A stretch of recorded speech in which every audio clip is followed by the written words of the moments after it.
sûr, mais Damien Abad a raison. Moi, je partage cette analyse. Mais qu'est-ce que prouve, encore une fois, ce panel qu'on voit au Parlement européen ?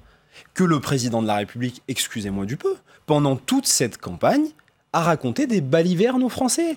Parce qu'on nous a fait croire, si madame, nous a fait croire qu'au soir de l'élection européenne en France, si Emmanuel Macron n'était pas en tête, ce serait un cataclysme pour l'Europe, que les amis de Marine Le Pen allaient diriger l'Europe. Regardez les groupes politiques, c'est faux. Les amis de Marine Le Pen ne dirigeront pas l'Europe. L'ALDE, le groupe dans lequel vont siéger les amis d'Emmanuel Macron, ne dirigeront pas l'Europe non plus. Et quelle est la réalité de ce scrutin aujourd'hui ? C'est qu'il va y avoir aujourd'hui, comme hier, un affrontement politique qui devra se nouer par des alliances qui existeront ou pas, entre la droite du PPE et les sociodémocrates, où les élus socialistes français siégeront demain.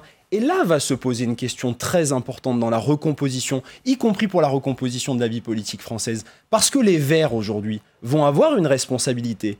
Est-ce que, comme après les élections européennes de 2009, où ils avaient fait plus de 16%, ils ne feront rien du résultat d'hier, ou est-ce qu'ils seront en capacité, et j'ai peur, en entendant M. Jadot depuis quelques heures un petit peu trop fanfaronné et claironné, que nous devons construire un bloc progressiste de gauche au Parlement européen. Est-ce que les Verts vont venir avec le groupe social-démocrate ou est-ce que les Verts vont aller faire l'appoint avec la majorité d'Emmanuel Macron ? Et ça dira beaucoup de choses de la façon dont on veut diriger l'Europe et dont on refera des recompositions politiques en France.